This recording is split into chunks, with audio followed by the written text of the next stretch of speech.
And welcome back. Jumping into Arc 4. Oh, This is like Yasha's big arc. This is Oban and the Chained Oblivion, and was this all Happy Fun Ball stuff? No. Almost. A little bit of, thank you, Danny. A little bit, we went back to the Happy Fun Ball. I think. Yeah. Yes. We played this game for a lot of fun years. We did. So many. Hard to separate it all because it all kind of is just one. I mean, Yeah, it all Yeah. bleeds. amorphous jumble. I mean, Yep. yeah, It's part of the fun. yeah, For a year, it was the only thing that happened, so it really is strange on that Yeah. level. Yeah. Yeah. You're not wrong. Oh God. The only very marker of time true. I have. Same. I could kick it off. I want to know what Yasha and Oban's history was. Like, I'm what actually their curious connection- about that too, because a lot of it, obviously Yasha was, I mean, therefore, but you know, mind controlled and puppeted. Yeah. So from how I kind of interpreted the story was after Yasha had left the Dolarav and kind of had a bit of a psychological break at some point from just like the trauma and the wastes, kind of went feral in the wastes of Xhorhas, very much kind of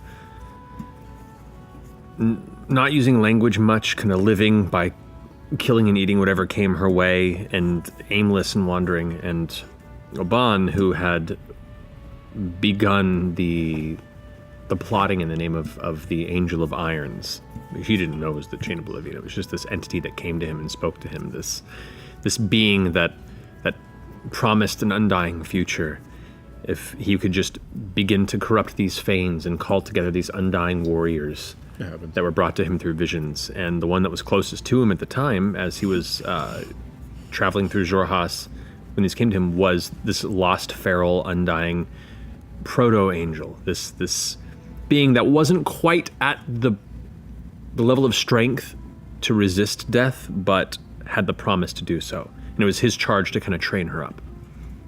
And so that's when he found Yasha as this feral being and left his mark and essentially took her mind and will as his own and began to train her up by sending her and as his kind of his bodyguard, and also going to all these different fanes of just general arcane leyline power, much like how there are these ley lines of magical energy that shift and cruise across Exandria, almost like the Northern Lights in an invisible spectrum, except to those who can understand magic. Like the ziggurat beneath Whitestone was at one of these nexuses. You know, a lot of these older structures were built to kind of gather and use these spaces where the magic is strongest and where things converge. He would use Yasha to begin to corrupt some of these fanes in the name of the Angel of Irons, and in doing so kind of began to lead this kind of hungering, the subtle hunger corruption throughout the land. That's why the early parts of the campaign had this like theme of things going mad over the need to devour and the need to just consume and grow. So keeping that theme going. But yeah, so in this time, Yasha was essentially his right-hand man. I think I've said it before, but like very much kind of like Purple Man and Jessica Jones. Like, you know, he would just be like, all right, kill that for me. And she would go and do it. But a lot of that, and kind of the trauma of that experience, her brain protected her by not recording this time period until eventually she took, it went too far and she broke free and he lost her in the wastes. And that was where she found the Stormlord. And the Stormlord was the first entity to kind of reach out at this broken statue of the Stormlord and helped kind of heal her mind a bit and give her a direction to go. When we've been working on the comic book, and I forgot about this in the last game that we played, but you had said the amount of time that she was with Oban that I didn't realize it was that long. Mm-hmm. Can we say how long it was, or do you want to? I gave a vague space. I mean, I considered it to be the period of like a year or two. Like it was Which was longer than I thought. Yeah. Yeah, it's a long time to have somebody in your head. Yeah, and so like the way I kind of interpreted it was there was a lot of growth of Yasha's during that time as this kind of controlled persona that was lost when she broke free and became herself. That experience was kind of essentially shunted from her mind to heal. So there is a time period in that lost time where Yasha was operating at a very powerful level under his control. But that's how I interpreted it, at least. So that was my intent for it. Juicy. Yeah, and he wasn't looking for her. He thought she was lost and was like, well, I have to go find out what the next, undying champions of the Angel of Irons are. And then when you crossed paths with him again in Jorhas outside of Rosohna, he was like, or in Asarius, no, it was Rosohna. He was just like, oh, well, that's convenient. I wondered where you got off to. You got some friends with you. You know what? Follow me. Maybe you can do some of this work for me, type thing. Okay. I have a oh, sorry. No, you go. Okay. Going off of this, this is technically, I think, an Arc 1 question, but it was Trent Ickathon, right? That eyeballed Yasha up and down and was like, oh, you, come talk to me. I want more with what you're about. What did Trent want with Yasha? So, Trent is the kind of individual that will subtly cast Detect Thoughts, or his variation of the Detect Thoughts spell in mixed company, just to see what's behind everybody's exterior. Oh, interesting. So he just, like, in party atmospheres and social atmospheres, Creepy. He has a way of doing that in a subtle way where he'll just be like, people are talking, he'll just kind of lean over and then kind of pierce into their thoughts a bit just to get a feel. Sometimes to draw secrets that are useful for blackmail in the future, or to figure out what things might be secretly being planned behind the scenes so he can be ready. He's just one of those paranoid type individuals. And with Yasha, there was just something about her presence. He was like, she's curious. So he did that and picked up shreds of her past that even she probably had lying dormant, which he was like, there is, for an individual that was in the middle of this Zadash Harvest Close Festival celebration, and now we're sitting in this room, there's some dark shit in your past. Wow. And he sensed the angelic blood, the celestial blood. And was like, you are intriguing, and I don't fully know why, but I'm just curious. And that was as far as it got, because then you guys ran off and he clocked it.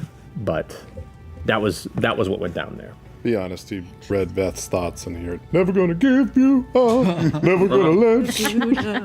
Yeah, essentially. Kind of a side note to all of that. The Laughing Hand, who was with him, was very similar to like a lot of the things that we ran into in Aor. What was the connection there? Like, did the Laughing Hand come from that? Oh, that's right. No, different entity, but there. How do I put this? There is intentional, subtle threads of connection. Cognosa, the living city, the Somnavum, and the whole Cognosa war. That was happenstance. That was circumstantial. Its creation, the scattering of the thousands of minds that lived there, and the combining them in madness and destruction, and then slowly climbing their way back to a semblance of combined sentience and emergence, wasn't the Chained Oblivion's doing by any means. But as time went on, it had a unique enough parallel where it caught his attention, and so he was just kind of helping it along in ways, helping form those dreams, helping kind of inform the shape it would eventually take. I like to imagine the Chained Oblivion as not this extremely, how do I put it? This extremely well plotted out entity of will that has, machinations of intricate plans upon plans upon plans. It is more of just a force of destruction, devouring, and nothingness. And anything that kind of fits into that realm, it will twist intent. It will twist perspective. It will do whatever it can to kind of seep into it subtly. And the Angel of Irons was one path that kind of, honestly, was more informed by Oban than the than the Chained Oblivion. The idea of like, I don't know, this is a little esoteric, but like, the idea that if you, Stephen King's It, the creature takes the form of whatever is the scariest to whoever perceives it, and there are different stories that tell that. The Chained Oblivion, when it begins to corrupt somebody, this corruption, this entity, this thing that is the Chained Oblivion's influence takes the form of whatever the creature thinks it might be looking for. And that's kind of how it ends up masquerading in my mind, in my world, as different cults, as different figures, as different ways that it just undermines society. Cool. And so the Angel of Irons was kind of a creation of Oban looking for something to follow, and kind of it allowed him to create this entity that he was looking to without knowing really what it was. And to the same point, Cognosa kind of became something that he just kind of subtly wanted to happen because they had a similar, he knew it would come to a goal of his, which is the annihilation of everything and darkness forever. And so that was actually why Kingsley's, towards the end of the campaign, that one little memory I threw in there of, weird lingering memory of the birth of the city. You see these black chains shattering in this ancient will. That was kind of the Chained Oblivion losing its subtle investment in Cognosa. Oh, cool. Oh boy. So it was my way of tying some things together, but not making it, aha, the bad guy the whole time has still been the Chained Oblivion. I wanted it to stand on its own, but still be kind of subtly influenced by. So it's like creative human subconscious gone horribly awry. Yeah, that's kind of how I believe it operates. It doesn't. Sorry. No, go ahead. Was there ever a time you guys thought that the Traveler was influenced by the Chained Oblivion as well? The Traveler? Yeah. Did you guys always know that it was going to be Artie? Fuck no. No. Well, I feel like I had an inkling. I had an inkling. I wasn't afraid it was connected to the Chained Oblivion, though. Okay. Like a bad guy parading as a semi-good entity. I didn't think it was the Chained Oblivion. I definitely thought it was something nefarious. Yes, nefarious, yes. Like there was an evil force that had been sort of puppeting you your whole life, and we were gonna figure out it was evil and fight it away and then free you. But no, he's just a doofus. Yeah. Well, wait, to that, because there was something that we missed that I wanted to ask. When did you decide to have Sprinkle be inhabited occasionally by Artagan? And then were there other NPCs that were also secretly Artagan? Okay. That's a good question. Oh shit. The introduction of a Crimson Weasel, which doesn't exist in D&D lore, was intentional from the very beginning to be kind of Artagan's anchor to her. What if we hadn't bought him? You just knew. Oh, I knew you were going to buy that. There was no way you weren't going to buy a blink dog. You bought a fucking owl. You're gonna go pet shopping. And if you didn't buy it, and this is part what I had planned was, even if you didn't buy it, you would have ridden away, and like an hour later, it had stowed away in your bag. Like it would have indentured money. That's the Vex coming through on this.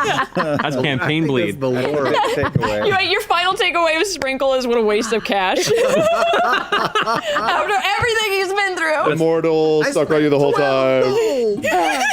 But yeah, so it was the idea of like, because of the unique relationship with Artagan, or the Traveler, he couldn't be around all the time, and it didn't make sense for him to be continuously focused on you because he had a lot of things going on with everyone else, who he had kind of taken into the fold and kind of dealing with his own crisis of the mess he had made unintentionally.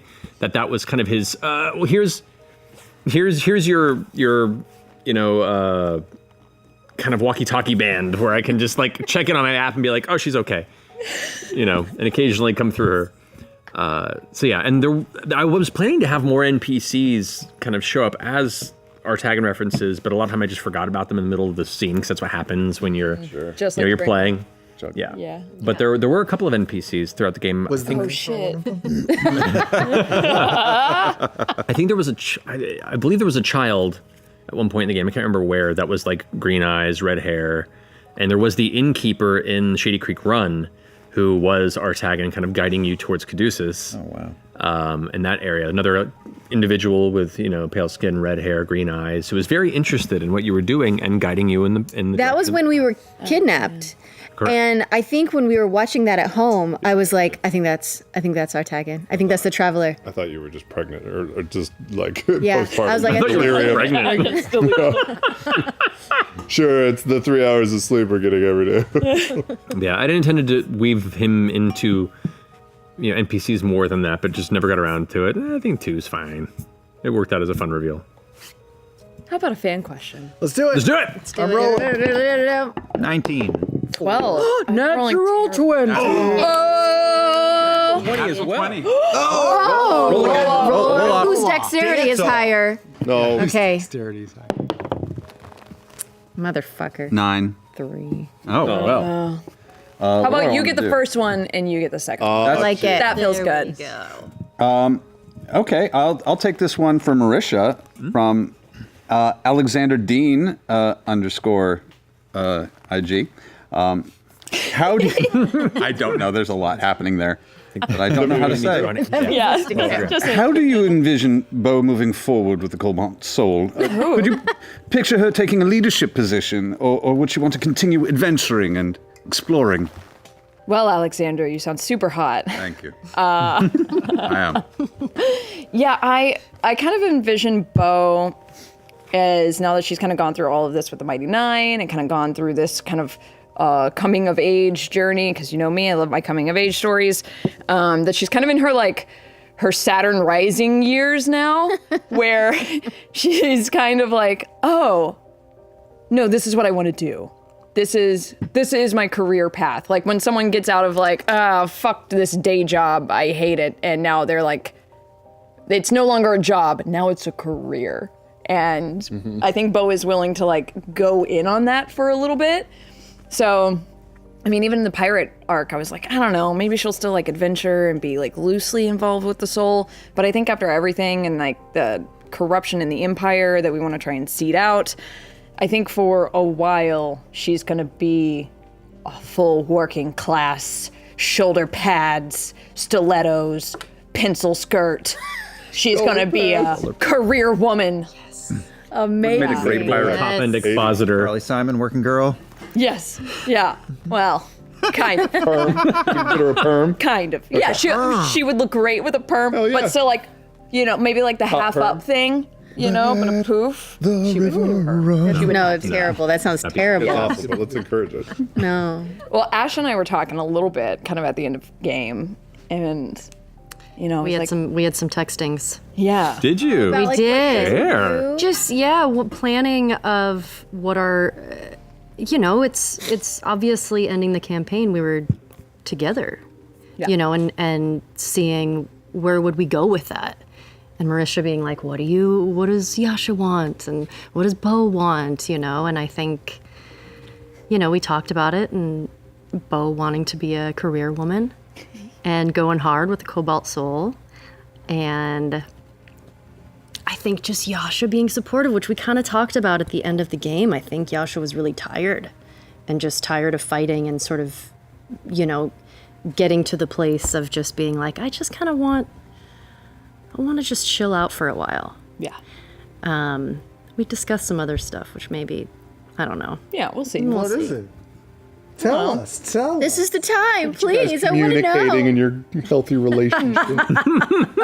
Yes. we do Yeah, together. Yasha embraces her domestic side. Is more or less. Yeah. I was like, will you? It's going to be a lot of long hours, this new job. Really dramatic. I might be texting. coming home late, but if you'll be there for me, Yeah. keep a plate of I food really at this think Yasha show. would be there for her, and Yeah. I really think that we just went with it. But That's amazing. What is this button? Are you comfortable living in Rexentrum? I know it's not, would you move there for me? I want to talk this with you. It's a big job opportunity. we talked about a lot of it. Yeah. I think there was also another thing that I was toying with for, I think, we were kind of funny texting about it with other stuff, but I think eventually I feel like Yasha probably would have approached Bo at some point, or together they would have decided of maybe we want to adopt. Yeah. I think being the orphan maker was kind of a weird thing for her, and I think she wanted to sort of repair that. Yeah. So, yeah, that was something we kind of discussed of I don't know, maybe. Yeah. In so many ways, we were like, should we adopt Kiri?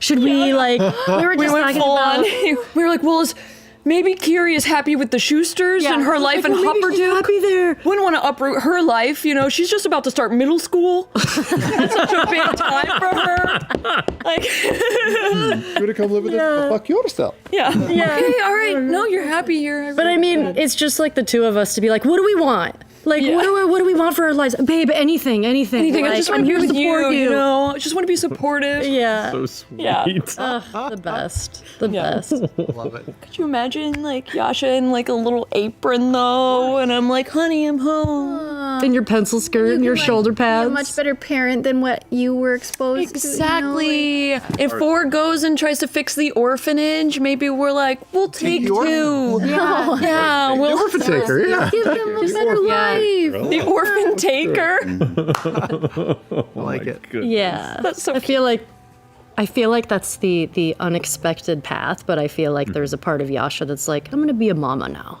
Like, just take everybody in and take care and protect. I'm a big fan of just like on top of your guys' relationship, but like the Bo and Caleb kind of sunsetting as a team to take on the corruption, the assembly.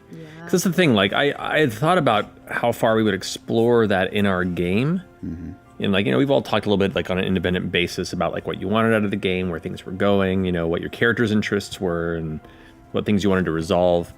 And, you know, I knew that the immediate element of your arc, the constant fear of Trent Ikathon, was going to conclude to a certain degree sooner than later.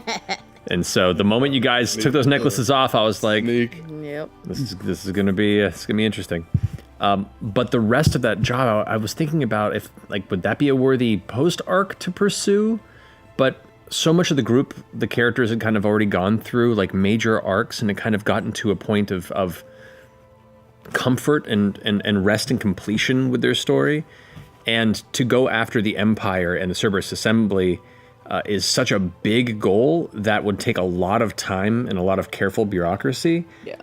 It would have felt weird to try and shoehorn that in as an arc where only some of the group is really heavily, like fierily invested in it. It's really a Bo and Caleb thing. Yeah. Yeah, and we're filing so much paperwork, and we're going to court hearings. It's super bureaucratic. There are and- delays and delays. yeah, And delays. getting permits, you know how tough that is. But I Bo play zoning. yeah. But I like that as like a sunsetting gesture of, you know, Awful. you know, as this major story comes to a close, their story just begins to the intense process of really tearing things down from the inside. And who knows, maybe one day we'll want to come back and explore something like that down the road, but I don't know. I thought it was a fun beat that you both ended that on. It'll be interesting to peek in some way, like 5 years later, 10 years later, and see where things are at. I got one on resolving. The only creature I think in both campaigns that we fought twice but didn't go and kill or get killed by was that fucking white dragon. Oh my God. Gelladon. Oh, yeah. Like, That's a one shot. can you tell us now what the glowing shit in his cave was? It was her. Fuck! I do this every time. Her Yes, in her cave. We found some tech, right? correct. The Gelladon's lair, like a lot of dragons' lairs, are just collections of things that they've either stolen victoriously or recovered that seem to have worth and interest to them.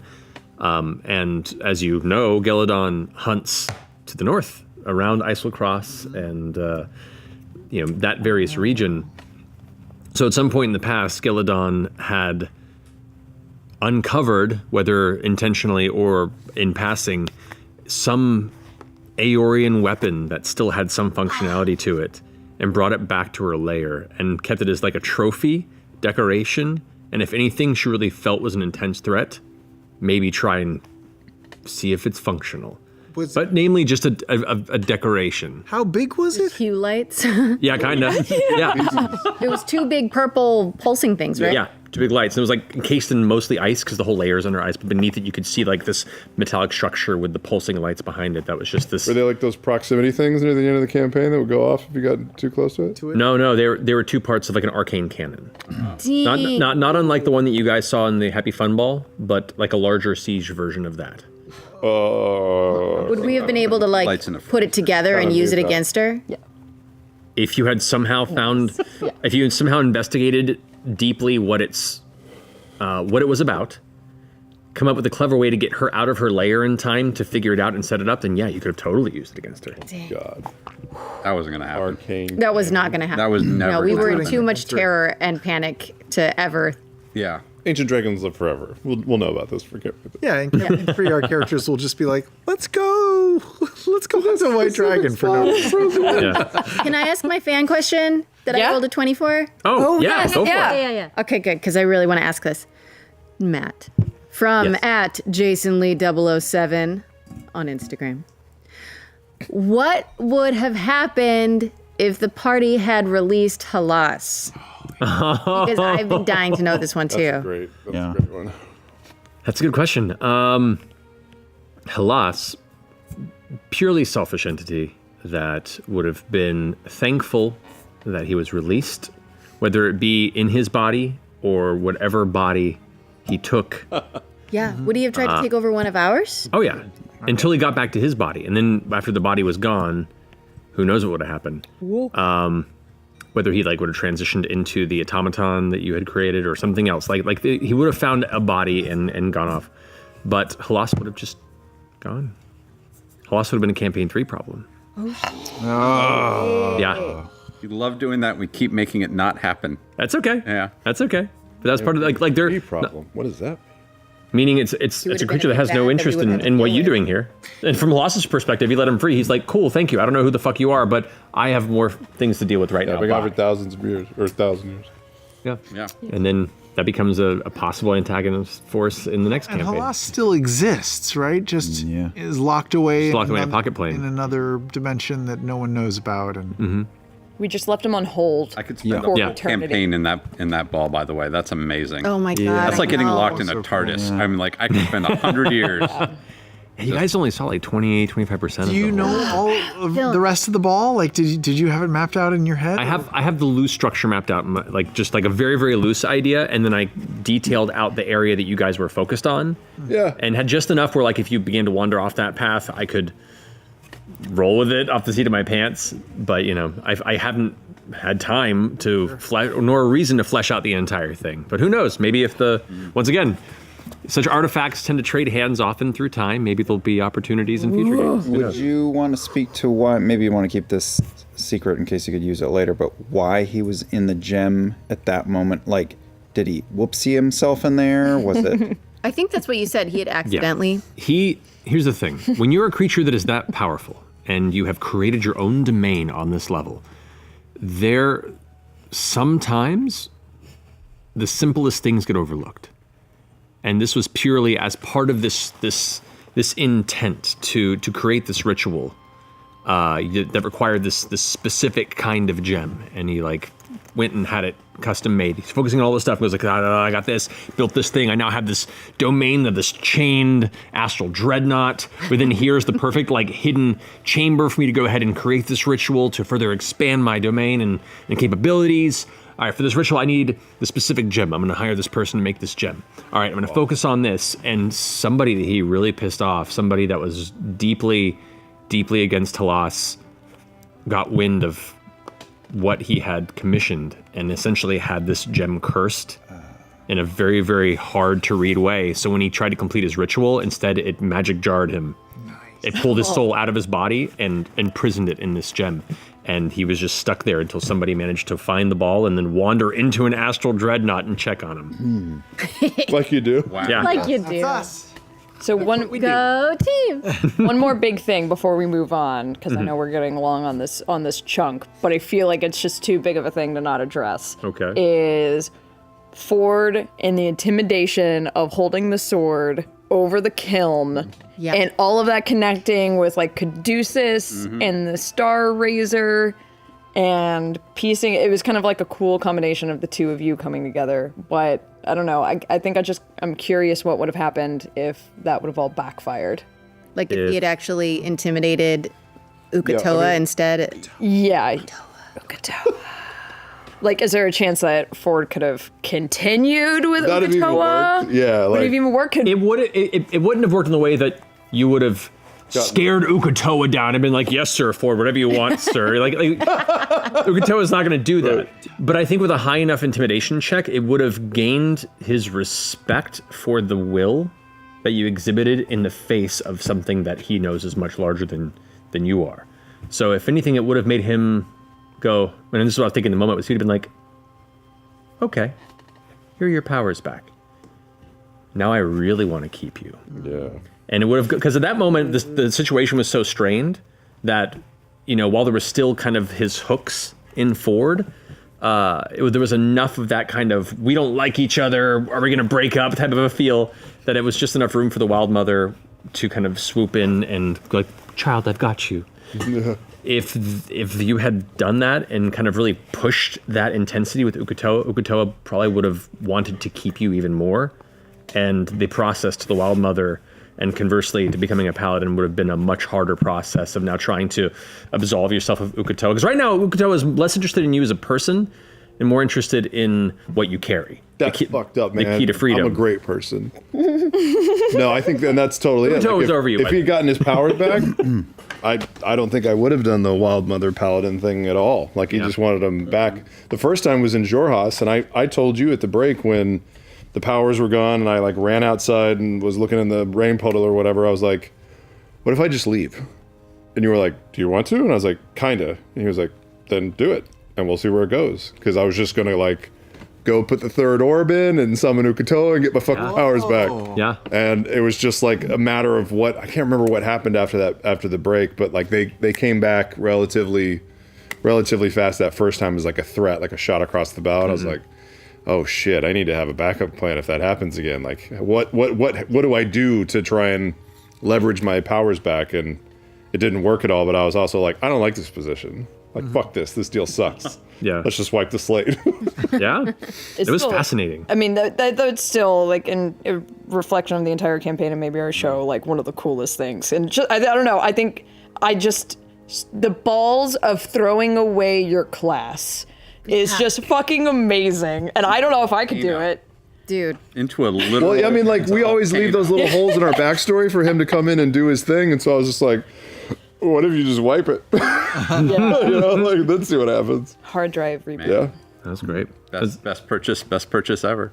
Yeah. I love the red button, I'm even if so- it means delete. So proud of you for. Yeah. Oh, it's the secret gift of Caduceus Clay, and he explained it to you at one point of how fate works, of like the notion of watering the tree because you know what kind of tree it is, and maybe it's gonna. Which, if you actually like think about it for 20 minutes, is basically Clay going, "This is a D&D game." Like literally, he's just explaining that this is a D&D game. So if you believe in that kind of fate in this world, you understand it's like Animal Man. You know exactly that you're in a comic book. So it was like, oh, a broken sword. Well, clearly I need that. Yeah, it was just clearly this is important. Or else it wouldn't have been for sale. Exactly, like a ring of fire resistance. It will pay off in the end. Okay, we have to move on because there's a lot to get to. But first, Mika Burton spills the tea on her time in the campaign. Rule number 1, evil dies. Rule number 2, roll the clip. Hello, I am here with undoubtedly the fan and cast favorite guest of Campaign 2, Mika Burton. Hello, Mika. Hi, Brian. Let's talk about Rainy, your character from Campaign 2 that you later named your cute little puppy after. Yes, I did. Tell the folks at home about your inspiration behind her. Hilariously, my inspiration was just, I don't want to play something that I always play in Dungeons and Dragons. So let's play a race I've never played, a class I've never played, a personality I've never played, and an alignment I've never played, and see what happens. Across the board, yeah. Across the board. In hindsight, was hilarious because I was nervous as hell, obviously, because it's Critical Role. And I was like, let's just go outside the box. Let's just do something I've never done before. And then day of, I sat down at the table and I was like, fuck, I don't know what I'm doing. Yep. But I think it was fun to flex my role-playing muscles and do something super, super different and try an ASMR, try a druid, it was awesome.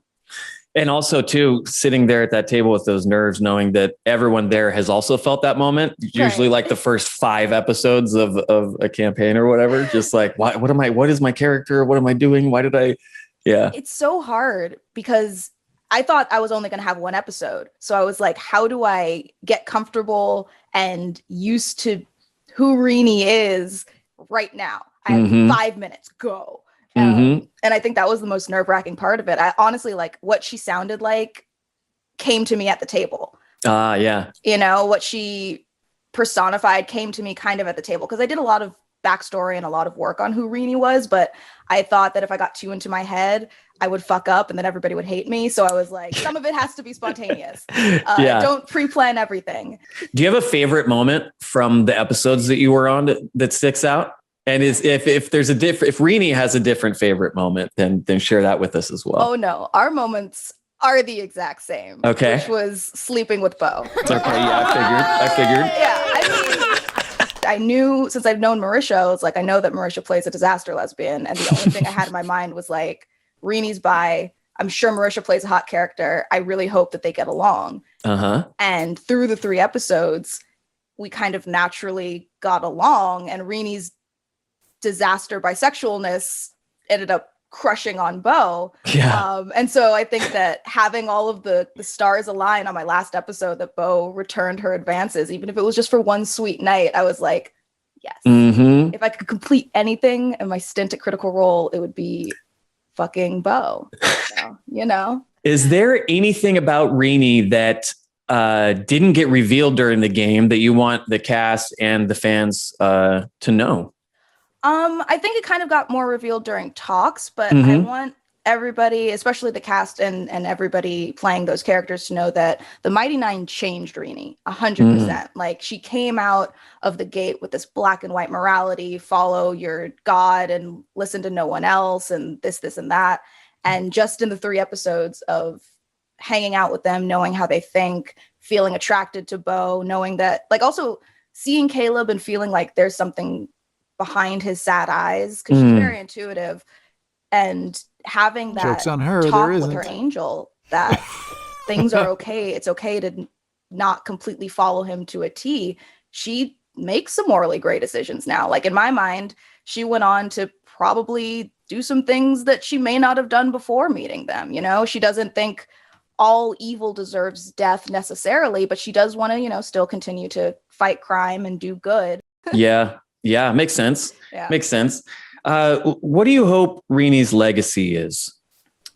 I mean, other than fucking Bo, I hope her legacy is just kind of like this bright spot of sunshine in an otherwise, you know, can be kind of harsh campaign. Yeah. That, you know, I always see people drawing Rini with sunflowers, and she has the sparkles, and she's very peppy, and she has a high-pitched voice, and she's blonde, you know? So I think that in our literal world of sadness and darkness, and in the campaign's world of sadness and darkness, I hope that Rini was this bright, sparkly sunflower of gay energy that brought the smiles to people's faces. And I don't know. Also, she took on a dragon and lived. So, like, that's a dope legacy. Like, That's true. She is, I don't want to toot my own horn, but Rini's a big part of the reason that they survived that encounter. I think somebody probably wrote a song about her.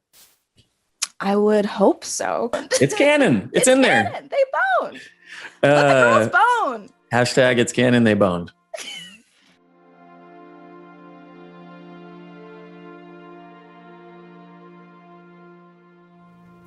Just everyone's trophy, just crossing them off my list. Oh, geez. Just talk about me some more. You're everybody's favorite moment. I am everyone's legacy. You know, Setting up she franchises. made interesting points, many interesting points. But one was that, like, it's interesting that the Mighty Nein, who are these morally ambiguous characters and who make bad decisions all the time, had influenced a lot of characters in positive ways, even though we weren't making good decisions. But I think our bad decision making showed all these other characters, guest characters and NPCs and stuff, that, like, it's okay to mess up. or something. And, Or something. Yeah, yeah. To do. Somehow way to we look were not a at it. cautionary Not to tale. do, yeah. We should have been a cautionary tale over and over again, but we kept not being a. I wouldn't say you avoided being a cautionary not all tale, the but it definitely didn't become your calling card. No. Yeah. Well, Certainly a catalyst for change. Yeah. Yes. Yes, I agree with that. Wasn't there a pretty good fan breakdown, like halfway through the campaign, probably over a year now, about like the Mighty Nine are kind of the Robin Hoods of D&D campaigns? Like, we did morally gray things, but we also more or less kind of always had the best intentions of the civilians and the populace. And I mean, point in case, how many people, how many NPCs were supposed to be villains that we turned into our friends? It was more than just Essek. It's true. We're the definition of chaotic good. Yeah, We also killed a bunch of innocent people. we did. Mangled a horse. Oh, we did. Oh my God. Yeah. Pour one out for Waterloo and Oh, and Toilet. and WC. in WC. Yeah. Oh, Buddies. Horses we killed. Look, man, having mounts in this game is rough. Yeah. what happened to our Moorbounders? Oh. Oh wait, we heard them get eaten by harpies. Was that the Right? Moorbounders? No. We That was sent the them. horses. Or no, those were horses. Those were horses in campaign 1. Wait. on the way to Whitestone before the beer. That was really the. thought That was campaign. 6 years ago, Marisha. Oh no! Oh no! We've gone back. We've cycled back. Where's my horse? Just the D&D version of I left the baby on the Totally bus. thought they were eaten by harpies. Dude, we totally murdered these horses. How did these horses I die? think they just died. They were hunted by. They're just horses. You know, they just died. Like every mount in every D&D game, they died Natural of prey starvation or got for eaten. everything. Moorbounders just like get set free. That's what happened. I have to look back. I don't know. I don't remember what happened to the fucking Moorbounders. I've got a lot to concentrate on. The should know, whereabouts you of loved her. your pets, not my problem. Well, didn't we left the Moorbounders in like Bazozan, right? We traveled across the barb. Yeah, and we left them, and then we left them and got never came back. I think they probably gnawed through their ropes and just And went just out. fucked They off. were wild. Or after a while, some nice couple in Bazazan were like, well, nobody's picking them up. I guess they're ours now. And And then the Moorbounders ate them. Yeah. It's, Come here, little the weirdest Unsolved Mysteries episode ever. We also befriended Yetis and Yeah. and owl bears. Yeah. Right. All kinds of friends along the way. And a particular witch. Yeah. That's right. Oh, this was the Isharnai arc. Oh Yeah. This was the cupcake. Right? Another epic moment. Is the Sharnai ever going to snap out of it, realize what happened, or just like send postcards to I Jester? know. Or I Hags- always wondered, and we never really checked. Like, I did send her cupcakes. You like, did. Does the spell keep going forever? Yeah, it just takes hold until they. But she's so powerful. Who knows? Hags keep things close to the chest. What does that mean? Campaign's over. I don't know. What does that mean? I know. I'm terrified. Like that's how Jester ends. Like years No. later. All I'll say, campaign is over, you're right. All I will say is, no, the hag is no longer under the spell. Oh, But she still loves Jester. Jester. We're friends. She loves her cupcakes. I don't like creepy. There is a level of respect and interest in being outmaneuvered that doesn't absolve their attention. So yeah, I don't- in my mind's eye, yeah, they'll probably cross paths again. You have a nemesis. Maybe don't pass through there again. Yeah, leave it. Yeah, she totally has a nemesis. Yeah. Oh my god. Frenemy. The anti-Jester is the head. Yeah, It's exciting. it is. Well, I still keep sending cupcakes. So what about sending messages to her? Would she have let on if I was sending her messages like, so what are you doing? Miss you so much. I would have responded in kind, just as you would have expected. Okay. Oh no. I'll see you when yeah. you least expect it. Can we talk about Enjoy your breakfast. in late campaign we kept seeing corrupted woods in many different places. So Yes. what's the connection? Is there a connection between the corrupted wood in the Aeorian ruins and in the woods? Correct. Yeah. Yeah. So Blooming Grove stuff? yeah, or in the Sevelier Woods. So Oh, yeah. in the lore never, the areas where more of the lore would kind of unveil weren't necessarily pursued. And I like the idea of there being, I don't like every answer being answered. I like there being, intriguing tidbits that you find, and if you go down that rabbit hole, you might find more information, but also it just kind of adds more to the uniqueness and mystery of it.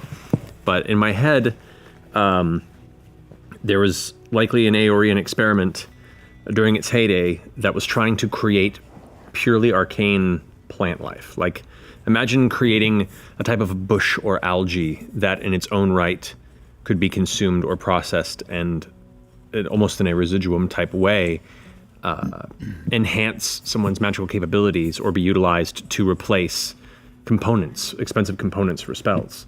And so there was a lot of odd experimentation with creating this new form of life that continued to fail and continued to fail. And it got closer and it continued to fail. And before I had a chance to complete and actually succeed in their experimentation, Aeor was destroyed. But there were facets, relics of this research that were still kind of maintained and locked untouched in this time. And some of these relics found their way southward or fell out of the city while it was being destroyed. And so one of these artifacts from this research period was uncovered or brought to Malaismir, the major elven city in the Savalier Woods. And along with it was some sort of arcane detonation. Like I'm keeping the details of it vague because, like a lot of things here, they are plot threads in like the Wildmount Guide, and I want people to be able to explore them in their home campaigns without feeling like now I'm completely wiping away whatever they created for their story, because now it's canon. Mm-hmm. But something was uncovered and accidentally detonated in Malaismir, and when it did, it unleashed one of these failed experiments that didn't necessarily create new life, but it just corrupted it wholly. And that changed the entire forest.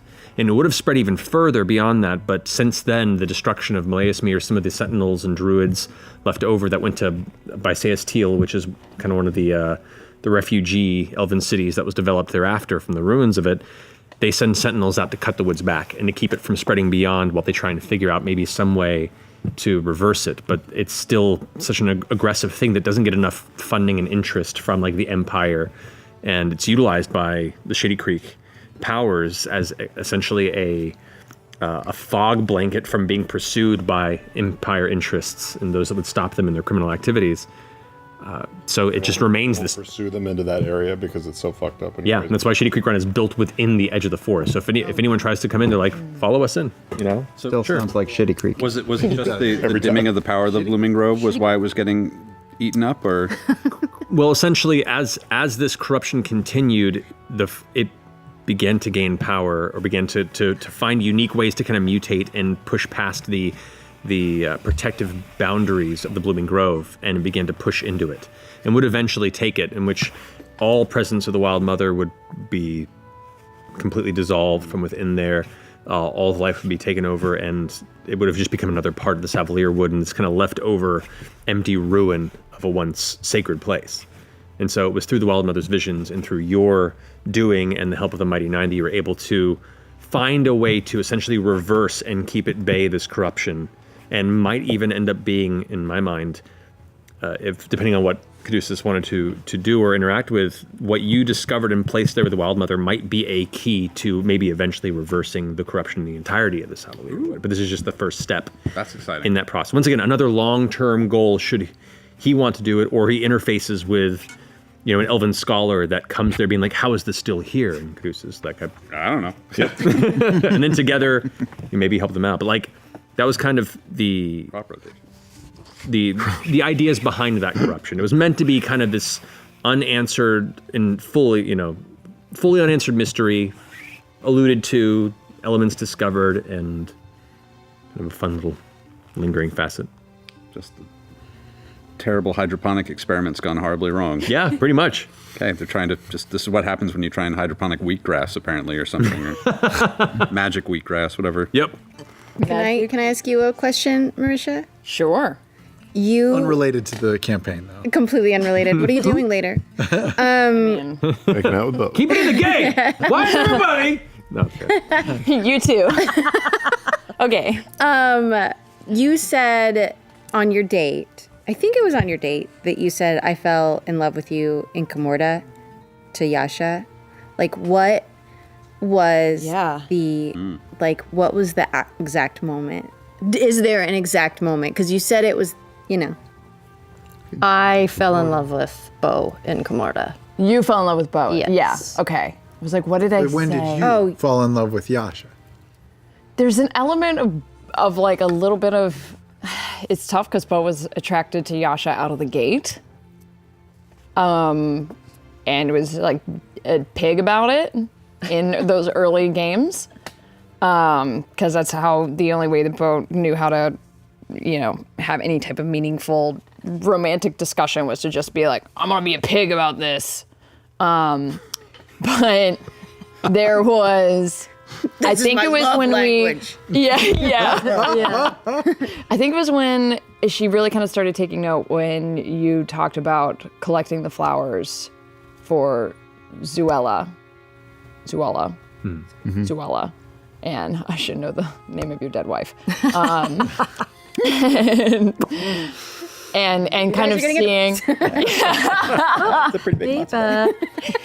seeing that, and then there was this other moment later on that I think kind of locked it in, when you bought the dog statue in Rexentrum. Oh, Just something about that moment. Just that's being the in like sweetest. being in this magic shop, and everyone's like buying things. I think that's where we bought the Cellobones Yeah, and the oops. and the oops stones. and the chuckle dust. The dealer who was actually 3 kobolds in a. No. No. That was great though. How about that? Okay, since I remembered it wrong, you didn't say it, you said it. Well, then what was your moment? I love how aggressive that question was. Well, I want to know romance stories. Just answer something. I don't even know what I'm asking. Just answer it. God. Talk about romance and love. So that moment when we spent time with your family and sort of Great family. great fam. Very healthy. Yeah. I think I was just so frustrated with how your dad was with you. And I was so frustrated. And I'm like, why is this happening? Why am I, oh, because I love her. So I think it was just like it was sort of the beginning of that, like, I need to protect my people, but this is a little bit more of it's crossed over to something else. so did you fully recognize at the time like it was love, or were you like, I have this emotion and why do I feel protective of? I mean, that's so hard to say. I know, it's like, you don't, it's know not what like you a mean. switch for most people. I think I was, I mean, Yasha was clearly already feeling some kind of thing for Bo, but I think having that feeling of like, oh, I'm gonna tell your dad off or do something negative in this moment, because I have a lot of feelings in here and I don't really know what this fully means. But I think she probably went very thinking about it internally and was like, oh, this is a lot. This is a lot more than I thought it was. Oh, wow. So, oh, wow. Yeah, I think I kind of have a similar moment because I think learning about you collecting the flowers and learning the sensitive side of Yasha, and then you left because of the Oban stuff when you got mind controlled, and there was the big debate about like, is it Yasha? Is it really Yasha? Or is it something else? And Ford and I were team like, nah, fuck that. Maybe she's evil. Maybe we don't know her. We don't know her at all. And Bo kind of jumped on that train because she was hurt in the same way. And Bo responds to those things by being like, fuck that person if she's deeply hurt. And same thing, I had a similar kind of reflective moment of like, why am I taking this so personal? Oh, wow. Let's ask a fan These are question. so much fun to do. Fan question? Fan question. Drum roll. Question. Natural one. Natural one. 5. 7. 16. 18. Oh, Matt. Sam, Yes. That's Oh, you shouldn't have done. at Sapphic U, I believe I said that right, or I didn't, and I'm sorry. Is that fine? How do you think Veth/Not's relationship with the Nine and her family would have changed if she was incapable of breaking her curse? Would she have ever entertained the idea of leaving the group if she did not break the curse? you guys know this from playing with me. I'm always entertaining the idea of leaving the group. It's like my Get me default outta here. thing.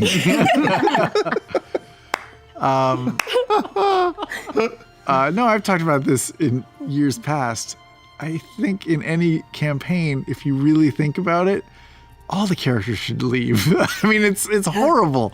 You're like on a endless nightmare of death and pain and anguish and near death. And at some point, you should just leave. It's bad. This is toxic. If not, couldn't be changed back. I mean, she was hopeful. She was confident that Caleb would find a way eventually. Once Caleb got strong enough.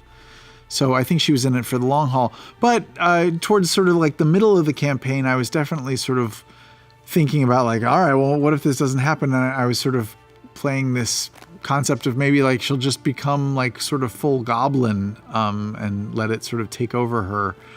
Not intentionally let it take over her, but like after I just assumed that if you're a goblin for so long that you start sort of forgetting what it's like to not be a goblin.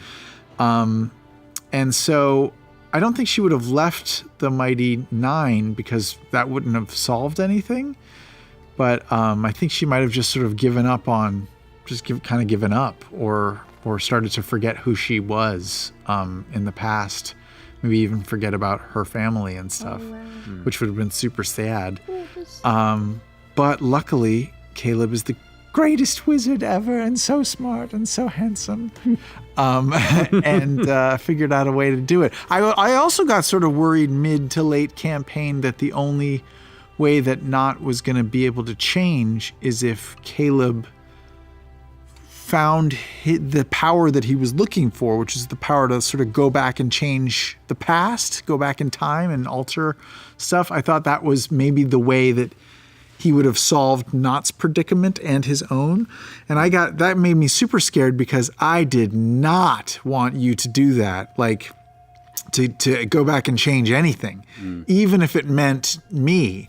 Cause I felt like all the growth that Caleb had made and all of the new person he had become, if he went back and like tried to undo some of it, he would have accidentally undone all of it or undone the good bits. And so that would have been an interesting choice if you wanted to use that technology on me. I probably would have resisted because that was my one big thing. Like I did not want you to do, and I'm so proud of you in the last game there for burning your past. It was perfect. Let's talk about time travel because part of me will always regret not having pushed that button because it's so fun to push the red button.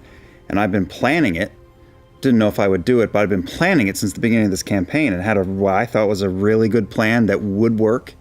And I shared it with Matt over time because I'm like, this is like a crazy thing to like try to like go back, and I'm not going back to kill myself. I have an idea to make everything work, but I want you to be aware of what I'm planning. And every spell that I picked had a purpose. Widogast's Vault of Amber was designed to be a refrigerator to carry 2 bodies back with me. What? Oh, wow. To replace my mother and father with. I wasn't dead set on this, but I thought there was a very good chance that Caleb would have been forced to fight Ostrid and Eadwulf, and they would be the dead bodies that I would bring back with me.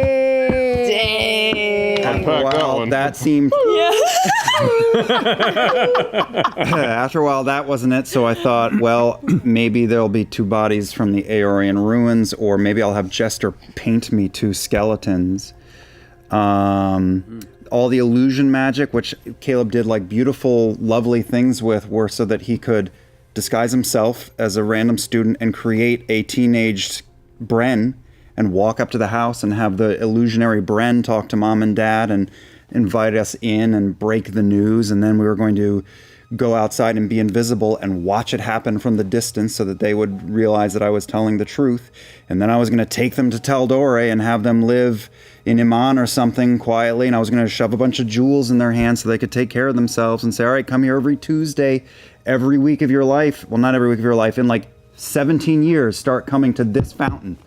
And eventually I'll be here. Jeez. And it would have worked. It would have worked, but I couldn't. It wouldn't have worked. If I had done it earlier, No way. he might have risked it, maybe. But the bigger things got, and the bigger things got, and the bigger things got. Like, there's a chance that Trent could have had someone speak to the bodies if he was that paranoid a person, to go speak to those bodies in the ruins. And that could have fucked things up in some way and changed something somehow, or something that I'm not even imagining. So wait, you're saying that Caleb did not do it because of logistics, of practical concerns, of it not working? No, the repercussions would have been devastating to the world. To the world. But what about to Caleb? That's all that my character cared about, was saving you from fucking with your past, because you didn't need to. You need to look forward. Well, that happened too, because what Trent's fucked with Bren's mind and made him think that Bren was trying to be a patriot for his country. He was gung-ho to do whatever the Empire needed, going in not knowing that it would be that. And his parents sent him off to do that. And in his mind, in present day, he did the opposite. Like, he betrayed the people of the Empire. Like, if you can't protect your own parents, if you're gonna have children murder their parents based on lies to create hardened assassins and super soldiers, what are we even fighting for? So ultimately, Caleb, in his mind, became a patriot, not in the way that he imagined, but in the right way. And while he'll never lose the wound that he caused himself because somebody abused him, undoing the government, fixing things in the present day, and teaching responsibility and stewardship to people that would follow in the same kind of path that he did, is way more of a service to the people of the land that he's from. So it was both those things. But then step back from it, and as a D&D player, I like to go back and fucking try to mess with time and see what happens. And my question for you is, now that I've spit all that out, is like, what was it like just to have a player with a backstory and a goal that could potentially unravel everything? And like, what were you thinking about all this time? He already had that with Grog. Grog could unravel everything with just a single draw of a card. I mean, there was no planning for that. It's a pretty good analogy, actually. It's scary as fuck. You're welcome. So it was very much kind of I'm more invested in giving you the opportunity to make the choices that you want to with your character than I am to guard any sort of fear I have of how it may change the story that I've worked on, if that makes sense. So as we got closer to the end of the campaign, I'm not going to lie, I spent a lot of time reading research papers on time travel and, diverging timelines, single timelines, like trying to shore up a lot of my like past understanding of a lot of theories based around its capabilities or lack thereof, and consider what avenues it may be, and even enforce unexpected limitations on it that would cause you to have to think on your feet if you were to attempt it. Some of the earlier notes you uncovered in Aor spoke how some people came back and said it was very physically taxing to do so within their own timeline, and others just didn't come back. So I wanted to definitely institute a challenge to it as opposed to just a thing that would happen. Whether that would be a stopgap to Caleb doing anything too crazy and unraveling the whole timeline, or keeping it consistent enough because you only had a certain amount of time to do what you wanted to do. Like I was considering these checks and balances, but I knew it would be a late game opportunity, and at that point, I wasn't going to deny something that you had long built your character to want to explore. So I just kind of did my best to try and prepare for the possibility. And when we crossed that bridge, see what happened. I've been scared the entire campaign of it. Wanting to go to I was waiting in our final episode for you to pull a fucking card from the deck of many things by actually time traveling with Essek in that final bit. I was like, all right, here we go. Let's see where this goes. I've rehearsed it in my mind. Yeah. 50 times, and I agonized for the 6 months lead up to the end of this campaign. And I think that Caleb did that to take it out of his own hands, and Essex and anyone else. But I also think that for the next 20 years, once a day he'll go, maybe it would have worked. Oh, you broke the Elder Wand. Yeah. You would have found out that you can't travel back in time further than the point that you learned the spell. And then you're like, there's the wall. What were in the other rooms?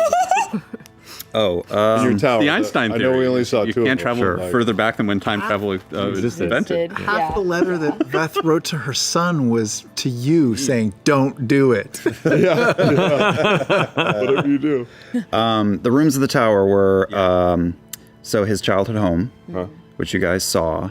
Number 2 was his first classroom at Soltris, which would have looked like an old medical amphitheater, where he just learned a lot of the ropes. 3rd was the dance hall that you guys had been to. And if you stood in there long enough, you would start to faintly hear music play. 4th was Astrid's bedroom at the academy, where the 3 of them and the 2 of them would spend nights together. And then, that's right, studying too.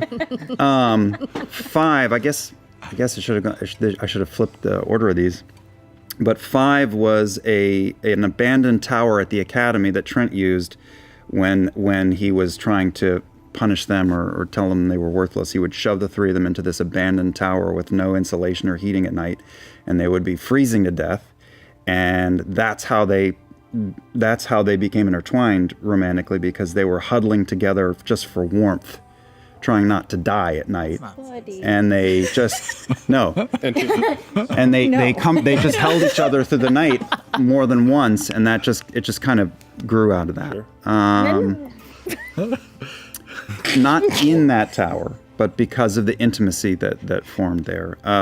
6 was a locked chamber in Trent's private estate outside of Rexentrum, where they got the crystals shoved in and where they did really awful things. Nope.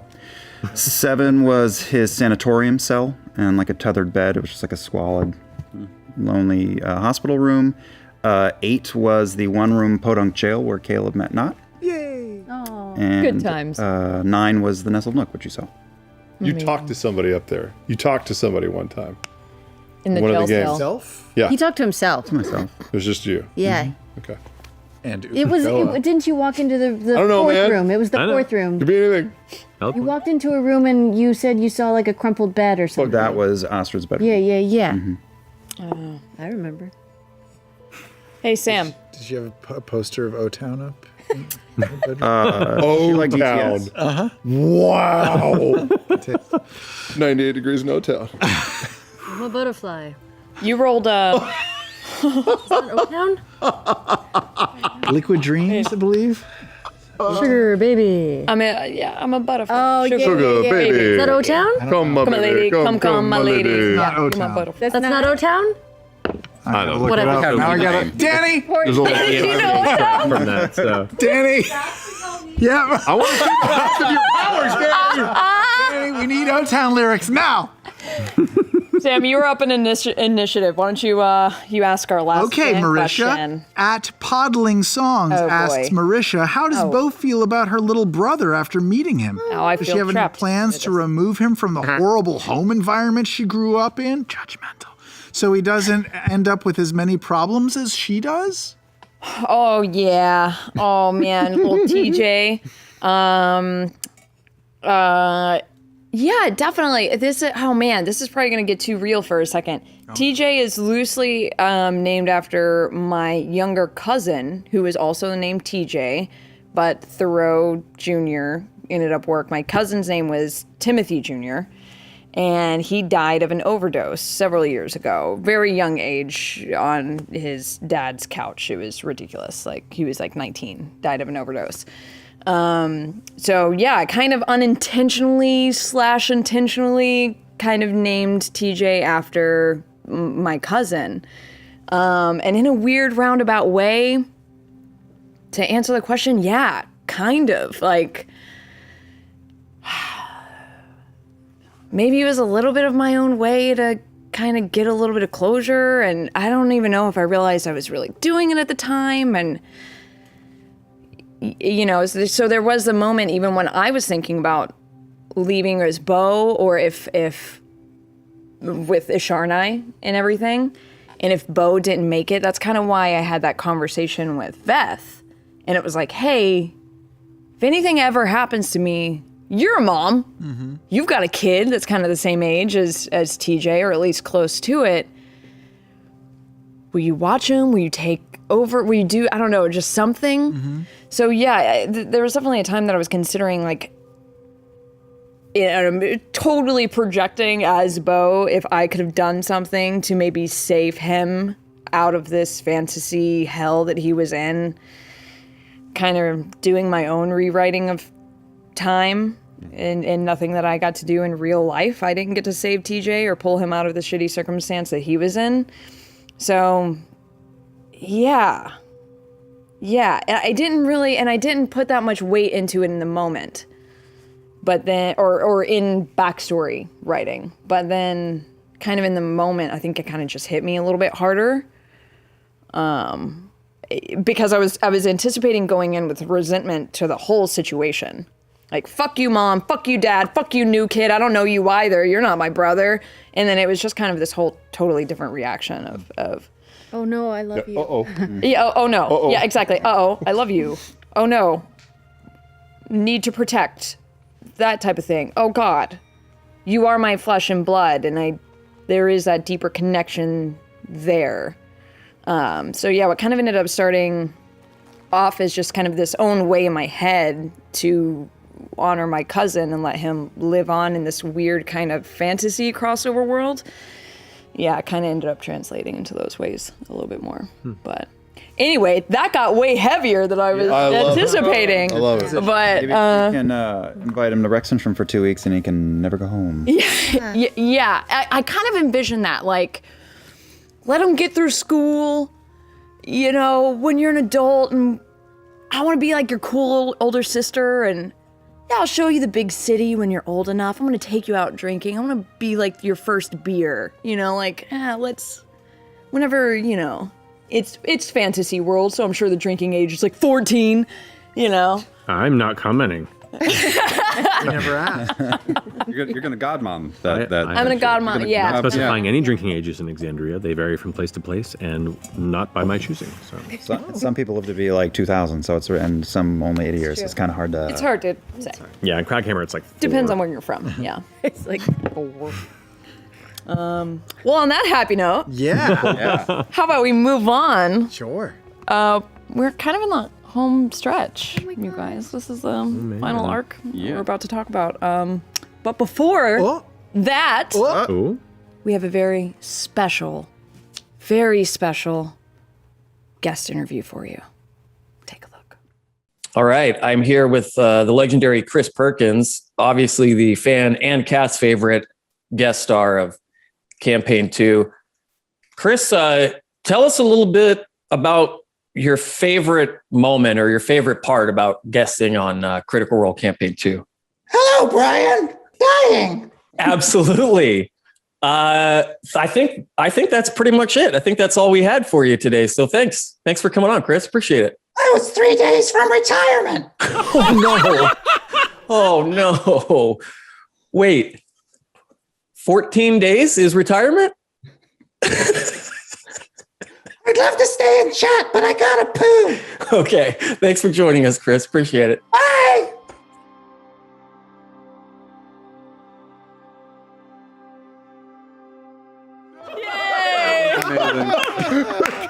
Come on. His interview is about as long as his time in the campaign. I love it. That's amazing. Love Burn it. bright, burn briefly. Yeah.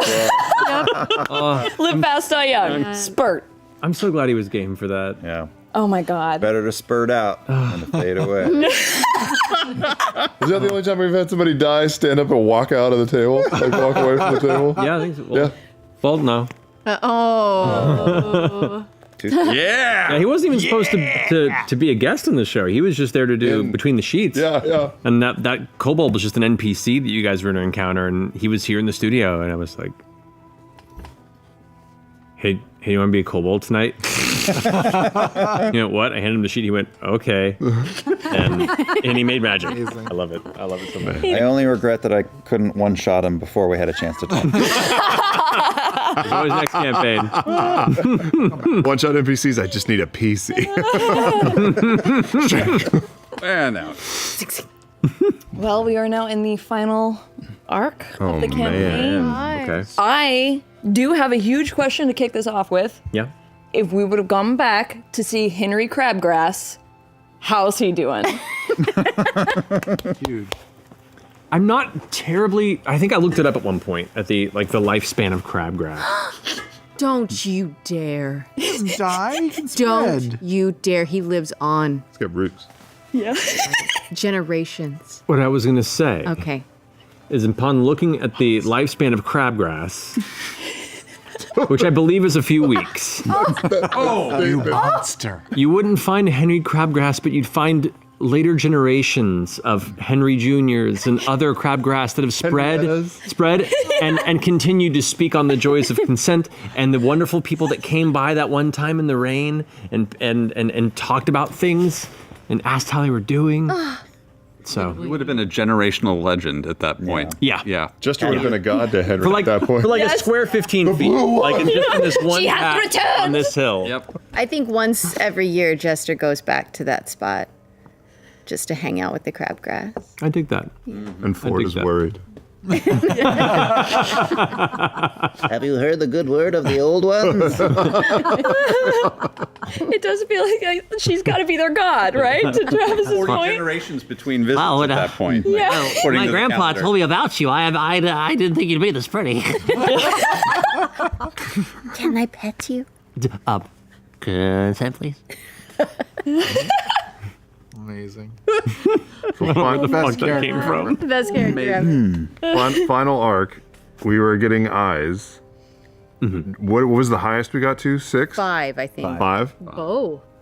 You had the I highest think amount. I did. Or Yeah, well- You both You? had 5 eyes. What both ended with happened? 5. Yeah. What Caught up happens with if me in you the hit battle. if I you think hit so. 9? What would happen? Oh, hold on. I have a We had a text thread, by the way. You two don't know this. Oh yeah. We had a text thread that that's didn't have you right. two on how to kill you, motherfuckers. Or- yeah. What? We had a whole plan to take both of you out. we assumed you were gonna be Go to turning sleep, on go to us. sleep, go to sleep, go to sleep, go to sleep.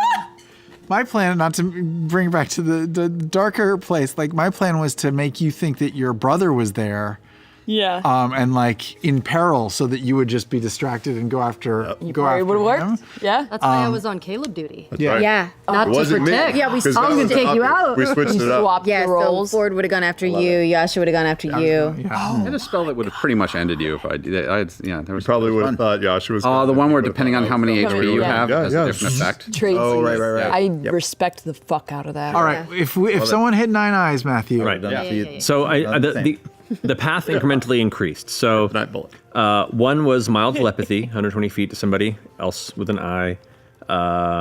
Dark vision at 2. You can see through illusions at 3. You can choose to peer into the ethereal plane at 4. At 5, you can scry into the eye of another person, not their eyes, but another eye on their body. Which Lucian was using you both to keep tabs. Oh my god. Yeah. At 6, you could sense all beings with minds within 300 feet of you. So anything that had a mind and a consciousness, You knew where it you was. just at all times knew where they were. Stealth or not. Nosebleeds. Oh jeez. At 7, you get his ability Rend Mind, where you can grab something and do like 10d10 psychic damage, I think it was. The grapple. that he did to The thing that he killed Vess with and did to you. At 7. At 8, you can control the minds of other people with eyes. And then at 9, you got the Cone of Anti-Magic. Wow. But at 9, you also became an NPC under my control. Yeah. So when I said there was a timer, that's what I meant. Because eventually, if all of you started getting enough eyes, the tides would have begun to shift. Dude, that would have been brutal. Could there be more than one with 9, or is that just like there can only be one Highlander style? In this instance, there could be more than. Yeah, they're not the Nonagon, you're not the Chosen, but you can, at that point, you are completely under the influence of what was then the Neo Somnavum or Cognosa Incarnate. So, yeah. And reading the book jump-started it. Yeah. Yeah. To view the pattern. Did the amulets work at all? Yeah, that was my question. Yeah, with Lucian. With Lucian, it worked when Kree tried to scry on you, but when it came to the eyes, it was less divination and more of like an astral connection. So the necklaces did not necessarily prevent Lucian from looking in on the two of you. Did half its job. Okay. Trent did now for a while. Yeah. It kept Trent at bay for a long time. Yeah. Clutch. That'll do. Yeah. Man. So Kree ended up having 5 eyes, or did she also have 9 eyes? She had 5. She had Maybe 5, I think. Yeah. So what did he? Because I was afraid that after a certain point, the threshold would get lower and lower, and eventually I could just, Molly or Lucian could turn any of us into a Cronenberg monster. Is that what he did to her? She was something else. She was. What? No, I mean in the sense that like she had been someone bound to him so strongly and for so long that this had less to do with the eyes and more like when she was brought within a moment of her life, he was able to unleash the chaos of the pattern within her. Which means in theory, technically, if any of you had 9 eyes or a large amount of eyes and then went to 0 and he had the inclination, maybe he could have done that, but that would have been unfair from a balance standpoint. To be like, oh, you took a lot of damage, and now you're a flesh beast in the final battle for no reason that you could have expected necessarily. Like, that would have been a little unfair from a balance standpoint. Long-term exposure kind of thing. Yeah, it was intended to be more of like, because Kree was so connected for so long, that it enabled him that extra step. Did Kree have the tattoos when we met Kree? Did Kree have eye tattoos that we didn't see? Oh, yes, but they were hidden. Okay, cool. Correct. They were hidden? Does it matter where the eyes are, or is it sort of random? No, it's random. Like, legitimately, I was just trying to pick interesting places every time they came up. That wasn't the gooch. I know some people were like, well, that you know of. There were some in the final battle I didn't specify. Yeah. Okay. Lucian's like, Crying into it. Yeah. It's so moist. It's so moist and dark here. It's salty, vinegar. But no, I just started just choosing locations at random because often there wasn't a pattern to it, and often I didn't expect an eye to happen or things like that, so I just threw it out there. Which is so funny when I said forehead for you, I didn't even think about Scanlan in season 1, and then I saw that in some of the fan art. I was like, oh fuck, that's really funny. Completely unintentional. Campaign 3. Completely unintentional. Gotta get an eye. Gotta get that eye. What about Naor, Steve Rogers? What was the damn robot's name? Devexian. Devexian. Whatever happened to that? How's he doing? Devexian is doing great. Devexian managed to bring about and rouse a number of other long slumbering or dormant Aormatons. And they had a big atomic And you have now officially reintroduced the Exandrian version of the Warforged into Exandria. Sick! Wait, where did we lose to vaccine? In Islecross. Yeah. Yeah, in Aor. Wow. And with that, there is now a slew of freshly awoken Aormatons, many with new memories that are walking out into the icy fields of Islecross to find their future and fate in the world. So, about how many would you guess? Nice enough. On a scale of 1 to Terminator. Oh my god. Other Aorian stuff, and maybe Luxon stuff too. First, the blue bubbles. Yes, the What's up bubble. with blue bubbles? Yeah, oh my god. okay. So, they were created by an errant attempt at protecting the city in its moments of destruction. As with Aor and Islecross, magic is strange, especially around Aor specifically. And there were a number of wards, protective wards, that didn't function as intended. And then when the ruin crashed, they malfunctioned through something, a combination of odd localized, arcane, bullshit, essentially. I'm trying to think of the word and it escapes me, so bullshit's what I went with. There you go. But what it did was it sealed a random assortment of people around the city into stasis indefinitely. As to how these fields can be brought down, there are ways to do so, but they're extremely challenging to ascertain.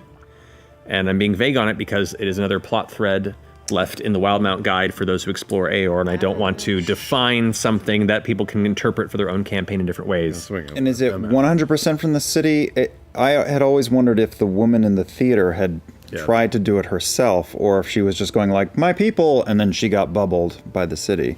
That wasn't, well, she got bubbled in the middle of doing something else. The bubbles weren't her creation. Oh. But she was in the process of trying to protect people. I regret in the not vicinity. breaking her out of the bubble. I bet that would have been a terrible, terrible mistake. It would have been interesting. I mean, who knows? Maybe they would have become a friend. Maybe they would have become an enemy. Maybe they would have rapidly aged and turned to dust in a matter of seconds. Who knows? Wow, yeah. But that mystery remains in the ruins of Aeor. Ooh, what if we let all the spirits Shit makes me free? crazy. Go back. They came out of stasis in the bubble, but they're just trapped in the bubble for eternity. Oh, that would suck. That would suck. In theory, it's better. Yeah. I would rather be in the bubble than in the city, to be fair. For And- eternity? Ugh.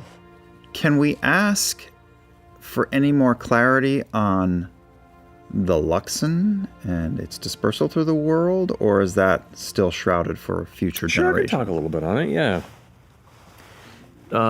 So, as it stands, the Luxon is an entity that existed pre-Pantheon, pre-founding of Exandria. Essentially, a being of light that was born at the point of creation of the universe as it may be. Couldn't understand itself. It just knew it was, and was light and heading into darkness.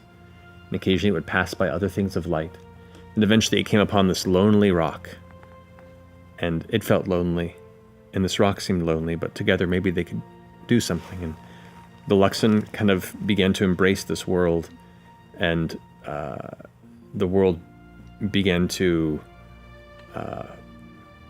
essentially fight back in a weird way. Like it gave its warmth and light to this planet, and then the elements began to erupt, and this is all like the creation myth of the dynasty and the Luxon idea. But essentially, the Luxon wanted to understand itself. It was like, what am I? And if I can bring life to other things, maybe it can tell me what I am. I'm only defined by the observations of things outside, if I don't know what I am. So if I can create things that could look back and be like, you are this, then I can know what I am. But there were the issues of this elemental chaos, this planet that began to just roil with nothing. There was nothing there that it could grab a hold of and speak with. There was no consciousness here. So it essentially broke itself up and scattered itself throughout the world in hopes that one day, Gesundheit. Thank you. Gesundheit. One day, something would find and reassemble it. And when it did, it could then ask the question, "What am I?" Like this is gonna be a long, philosophical conversation. But this is the really, really truncated version of it. And so, with each of these beacons that are found, the Luxon gets closer to being reassembled. Jeez, that's some long game shit. Wow. And who knows how many beacons there are in Exandria? Pre-Pantheon? Yeah. Pre-Calamity? Yeah. Matthew! Nice. Brain bubbles. I don't need it.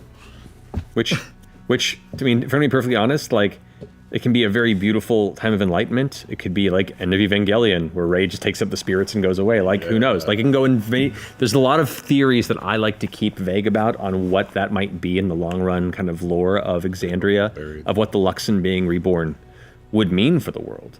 It could be a very good thing, it could be a very bad thing. Who knows? But that mystery is what keeps the dynasty excited to bring about this new place of enlightenment, and what these Umavi, these perfect souls, are the ones that are essentially, through the life cycle, the continuous learning of becoming a perfect soul, can be the ones to impart this knowledge into the Luxon once it's born.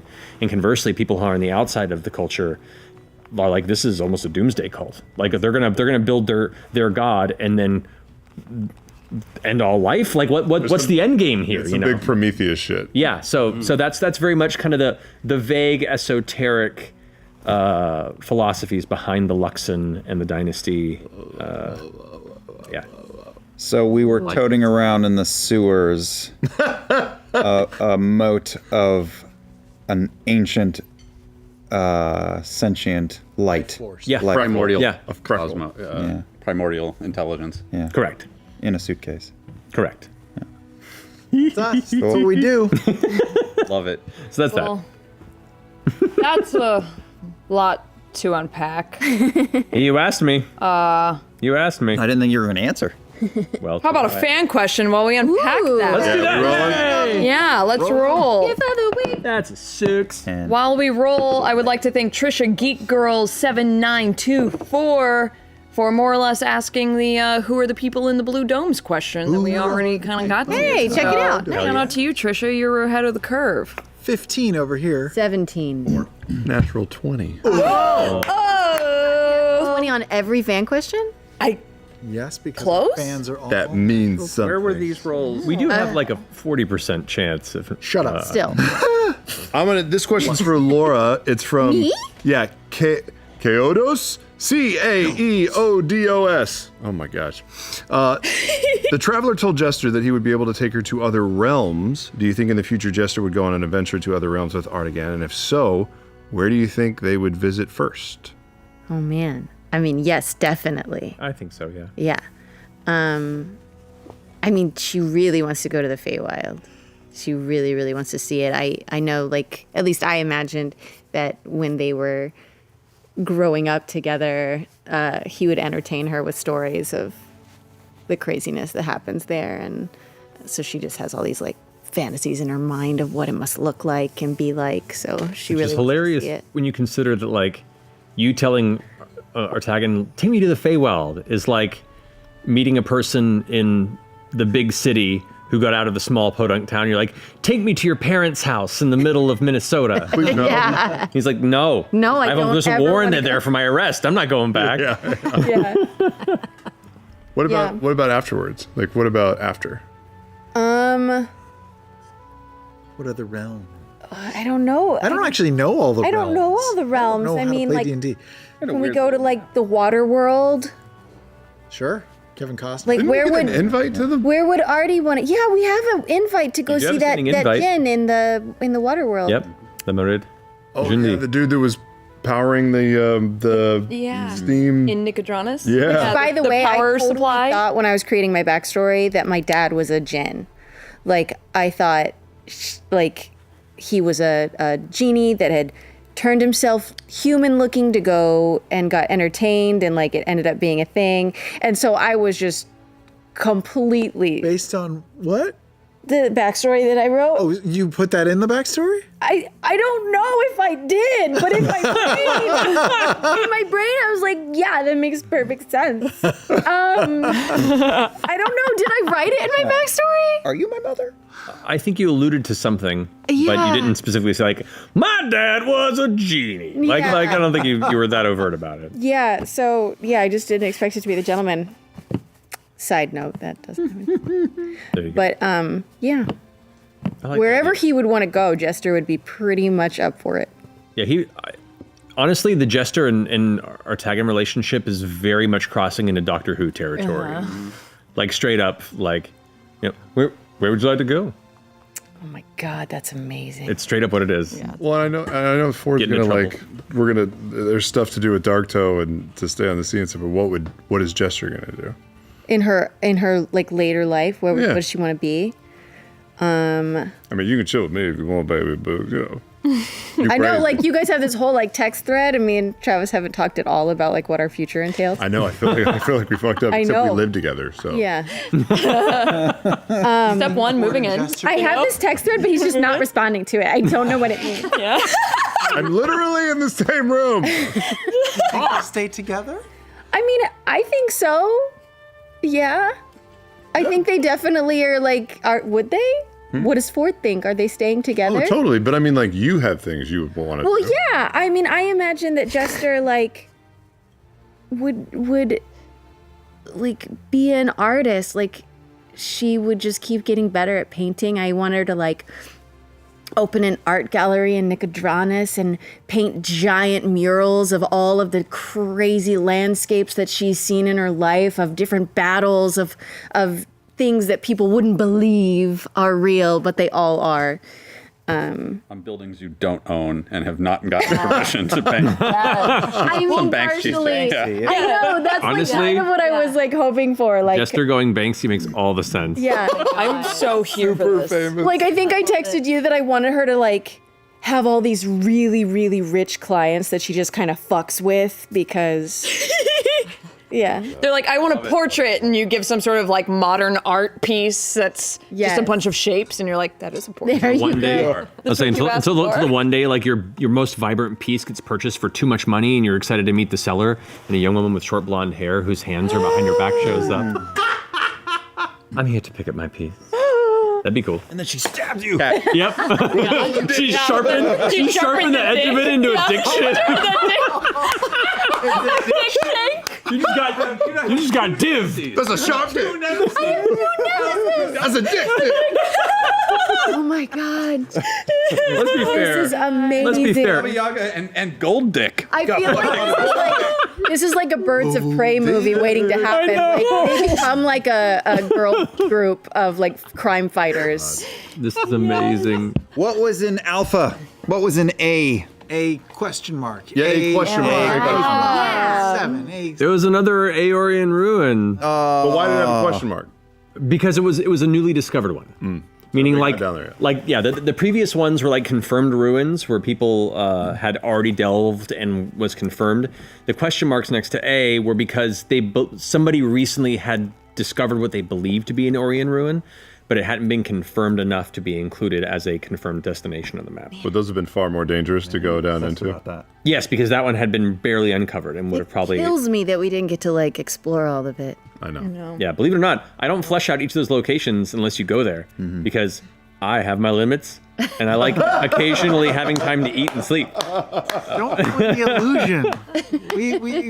We expect that you do all this stuff, and if you don't tell us, we just will believe. It's like Right, but occasionally I also want to remind people out there, be human. Yeah. Self-care.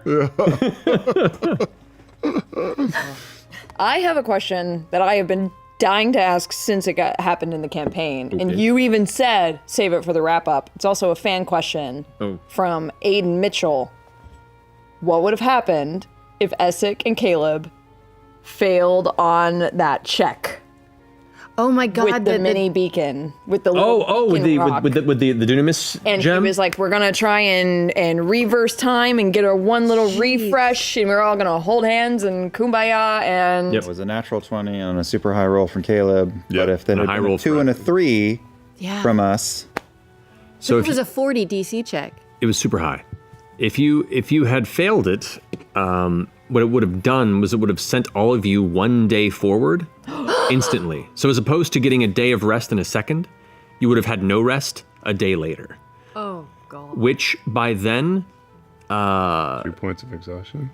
well, no, no time would have passed for you necessarily, but you would be a day later, which means Lucian and Kree would have already gone to Cognosa. Oh my They would have already installed the gems, and you would have gotten to the Astral Sea to realize that it's not there, and would have discovered that it's already made its way to Exandria, and would have been visible in the stratosphere in beginning the process of converting and consuming. We could have been was like. there? Yeah. Whoa! If the city came back to Alexandria, was there a path for us to try to fight it? The same encounter, yeah.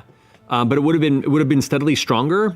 But you would have had the process now of gathering allies and really kind of getting eyes on this. Because it's one thing if you're like telling a few people we're going to fight this weird city in the Astral Sea. Most people are like, cool, good luck with that. If you're like, We're fighting that thing right there that is visibly devouring the world. Yeah. Then you can call in the horns and F-18 get people to help everything out. else, yeah. But at that point, also, it becomes a much bigger threat, and like you guys basically cut it off in the larva, like the just after the emergent stage, like the egg had just hatched, if you will. Sure. That would have put you in a place where it would have been adolescent and hungry. So it would have been a very different circumstance. Oh, let's hear it for the nerds. Play with amazing. time magic, weird shit. I've got the IFB in, so I think only I could hear it was Danny under her breath just now going, that would have been really bad. It would have been cool. It would have been really cool, but it would have been really bad. Did Danny whisper to you about O-Town yet? It was crazy. Crazy Town was Yeah. the band. Crazy. Come, my lady, Crazy come, Town. my lady. Give me a butt- Not the same as O-Town. Hang on, Danny, what were you going to say? sounds You're about confused. to impart some lore keeper knowledge? check with that had happened after Free was dead and after y'all had already taken over Threshold. Oh, right. Then Really? We were already in the city? Wasn't it? That's how I. that's right. You were. Yeah. You were. Oh. So no, what How would it did have we been? have the time travel thing? Oh, because they brought it with We them. had the marble. That's right. It with was. us. It was before you came through. That was you guys were actually in the right. city. So it That was still would have that- skipped It was a day. That's right. No, because that Molly, right? No. right. No, that would have been set for when you guys first acquired it in the city, which is when I had kind of set that path. Oh. Then at that point, City still would have had the beacon. He wouldn't have been able to get back though. Oh, because we got rid of one of the beacons. One of the threshold quests, unless he had Or- more Right, sorry, the right. than we knew threshold about, which quests. is possible. no, that's a valid Create point. anything he wanted out of dreams. But he could have gone back in that day, got another threshold crest. There could have been. I wouldn't have wanted to cheated you out of the process of denying one of the crests, necessarily. Bad stuff would happen. But yeah. Yeah, I would have had to figure it out. Sorry, that setup was what I had written in my notes when I had first introduced that time gem as Yeah. what would have likely happened, but it happened much later in the process, so I would have had to figure out what would have transpired at that point. It probably would have been less dangerous, but still would have been complicated. I mean, he would have had a day on us. A day in those 24 hours is a lot of time in those There's a lot moments. to do with a living city. In 24 hours. Can I ask you a Yeah. question? Those statues that were all out in the open wastes, like that were seated in that circle, the circuit, Yeah, where the hell did those come from? What the fuck were those? that was just some weird old magic. Okay. That was like the seer magic, right? That's how I aged. Yeah. Yeah. Yeah, that was that legitimately was an ancient ritual site from the founding, like as old as the gods, that just in my mind just kind of appears at places in the world at odd times. And whenever that question is asked in that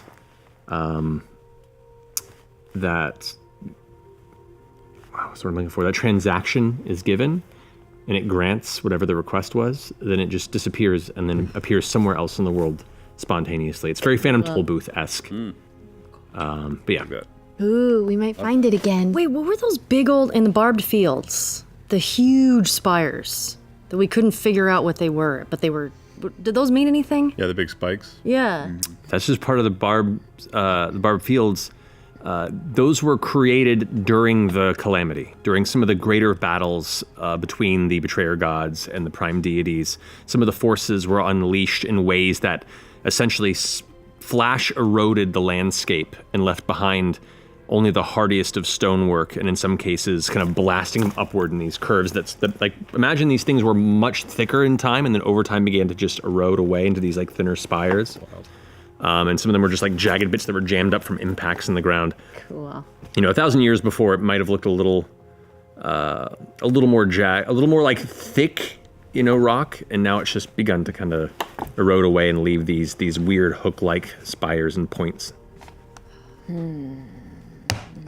That's how I envisioned it at least. The ice spider in the cave that we never fought. The ice spider. That bitch was dead.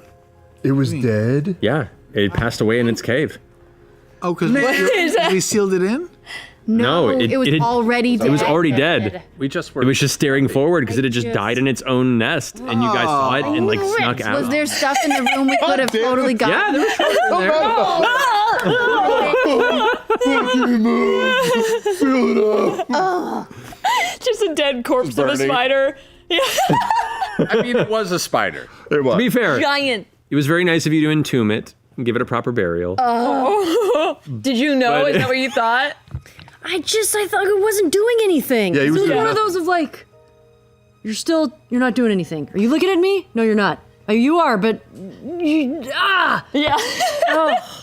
bothered me. Trent Ikathon have come to help us. Yeah. We went around on that one a lot. Ooh, yeah, He would have. yeah. Yeah, but Gross. Like, What have you done? sincerely? Yeah. but Not sincerely like I'm here to help you, but he would have accepted the invitation and probably brought along Astrid and Aedawulf, out of genuine interest in one, learning more about you all directly, especially based on the dinner that you had, and like basically being able to directly psychologically profile each of you, to continue to work into Caleb's psyche and essentially reinforce the trauma and convince him to begin to question himself and wish to entwine himself with the old pack, if you will, and to use you all as a guide towards some of these secrets in Aeor that you seem to be stumbling towards or uncovering. So yeah, he would have definitely agreed and gone with it, and it would have made for an extremely gross, extremely tense, and very unique dynamic as you went in, and likely, depending on how you reacted, or if there was too much of a threat, or a point where he decided that this was no longer going to be a beneficial venture for him and his crew, would have staged an ambush, not unlike the one that in the final episode was. Like, his eventual plan was, I'm going to get Caleb to break and come back, or show me that he's a liability and wipe him out. I pitched that idea to Essek because Caleb believed that Trent, if they survived what they were doing, Trent was going to make a run at him eventually, and better that it happened in an icy field in the open, not in his tower and not at the sanatorium, and not in any of his haunts where he knows the battlefield. Mm-hmm. And there was reason to believe that Astrid and Aedwulf were going to fall the way they did. So I thought, like, better to get all three of them away from the established world that they know. It'd be easier for Astrid and Aedwulf to turn on him way far away from home. So it seemed like we could kill two birds with one stone. In that final battle, when I used the charm spell on Astrid when I was controlling her, and you said there wasn't really a big change, was she fully planning on betraying him from the get-go, or... She was following the winds. Okay. It was Astrid's a complicated character. I love those two. Me too. Yeah. I'm a little bit sad they didn't travel with you, only because it would have made for some drama. Let's just do like a... Load the older save. Back it up. But yeah, no, Astrid still definitely has like a connection to Caleb Bren, as does Aedwulf, but it's like having an old flame you haven't seen in 10 years, and you've changed so much in those 10 years that it's just that memory of something you once had is there, but you're not who you were. No. And so that wasn't ever going to get. That was never gonna be a thing unless Caleb really went in on it. But it was, she has goals. She wants to climb that ladder. She has her reasons, and she hates Trent, as anybody who's undergone what you all does, but also knows how useful it is to be that close to him, until either he helps her get to a level that she couldn't accomplish without him, or he shows enough of a moment of weakness that she can take it from him. And she was full on like going along with the destruction of you all until the tides changed, and then it switched. So by the time you cast that spell, it just further cemented kind of where she was teetering. Nice. I also have a related question that is backing way up.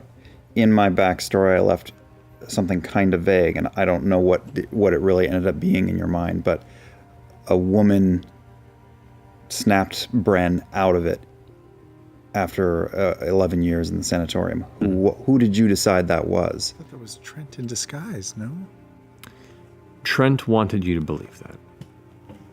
I believe it was genuinely a boon from the Moonweaver. It was this individual who, through fate, through a moment of clarity, a lucid moment, which this individual did have from time to time, but kind of in this lucid moment saw your sadness and kind of recalled some of their clerical past and freed you from that mind state before succumbing to it.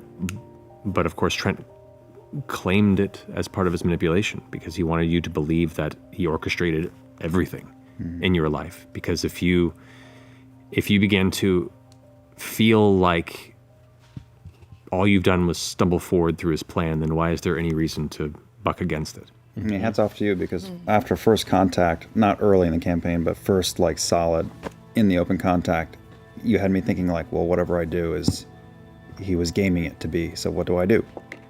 Yeah, and to an extent, job well done. Some of it was. That's how he works. That's why he's such a horrible, horrible, horrible person. The one villain we won't try to convert. Yeah. Fuck that guy. Yeah, fuck that guy. He's one of the worst of the campaign.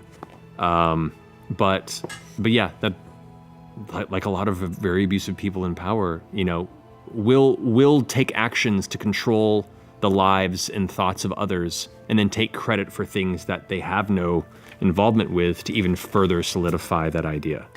That's exactly what he was trying to do. Is there any special meaning to the fact that I was given a handkerchief from Doolin Tversky before the campaign began? So, if you look in the player's handbook, they have a list of trinkets you can roll for, like 1 out of 100. And I think you rolled for that when you were creating your character to see just what random trinket you started the game with, and it was a handkerchief with a random name monogrammed on it. I think it's in the player's handbook. I'm pretty sure. I think there's one here. I want to pull it up because I'm now wanting to make sure that I'm thinking of the right thing. In the OG Player's Handbook? Yeah. The PHP? PHP? Yeah. That's why I had a sequined glove with me all the time. Oh! Yep. That was my random thing I rolled. Oh my god. I love that he can turn to the page with he just Almost grabs precision. a Yeah. place to open in like 5 There it is. slips It's a blank there. book. Yeah, you rolled an 81. A purple handkerchief embroidered with the name of a powerful archmage. And that was a powerful archmage. That was a member of the Cerberus Assembly, and not one of the ones that is steeped in like evil corruption. I'm not saying they're good necessarily, but they're more of one of the quirkier members of the Assembly. But there's no crazy backstory on how I got it. It was just, it changed hands a bunch of times. It changed hands a bunch of times. You stole it off somebody or picked it from a place. Cool. Somebody might have it dropped on the ground during an event in Zadash. Like, I got the Archmage's handkerchief, and like they keep it in their house on like a shelf unit, and you just stole it from them, not knowing. I got one from way back. Okay. Episode 19, the orc that was in the house as we were traveling. He had all the tanned hides and stuff. What was his deal? Was he my dad? No, he was.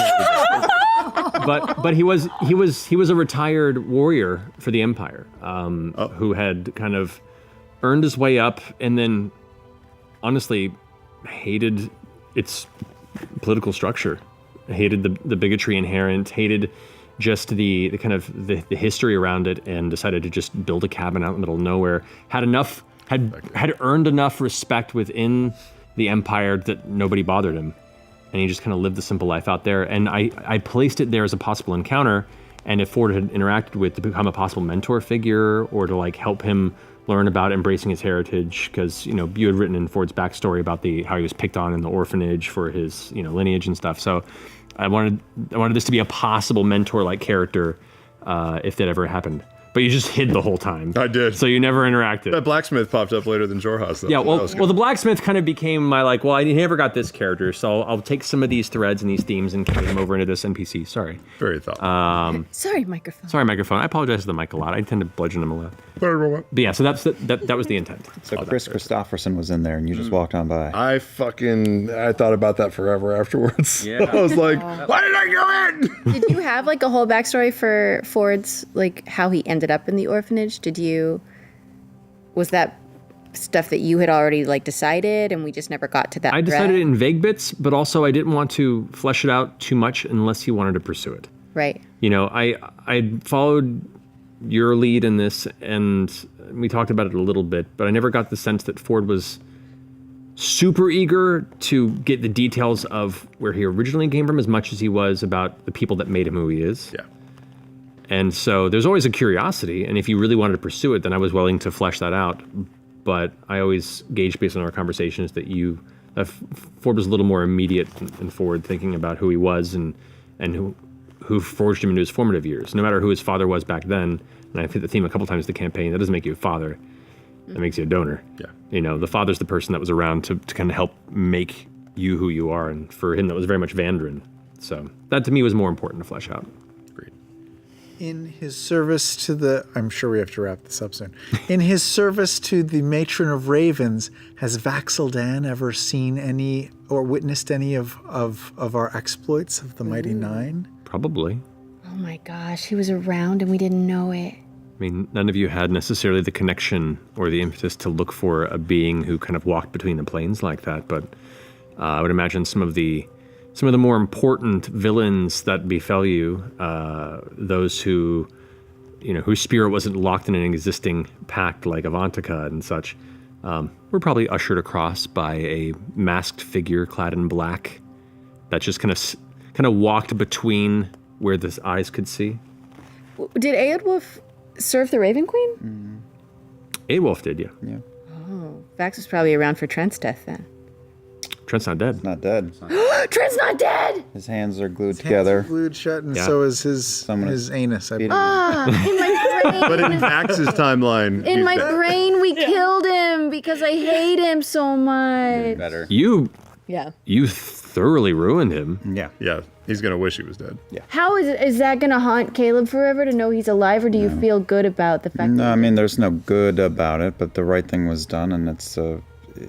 He would rather be dead. He The would rather- collar's around his neck, but you can turn it on and off. Yes, like can you take the? It auto tunes him. Here's a little, so he's like, I don't want to. T-Pain? Some LEDs in it. Lights up depending on the music. we just throw I Celebone? was just glue a few Celebones Yeah. to it. Yeah, that's right. Turn around. Party trick. Garmin shit. My God. It turns into a garment. Who was on the Teldori Council?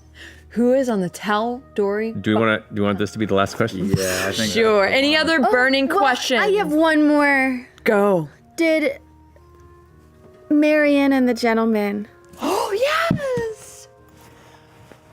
I what think becomes of them? that they like re-sparked their romance and spent some time together, and then began to really realize that their lives have diverged to a point where his lifestyle is dangerous and he is intrinsically tied to it. And so they went their separate ways. She went back to Nicodranas and he stayed there. Then orchestrated his false demise a few years later and left his crew under the care of Ophelia Mardoon, who wanted to be done with Shady Creek Run. Bride. Faking his death.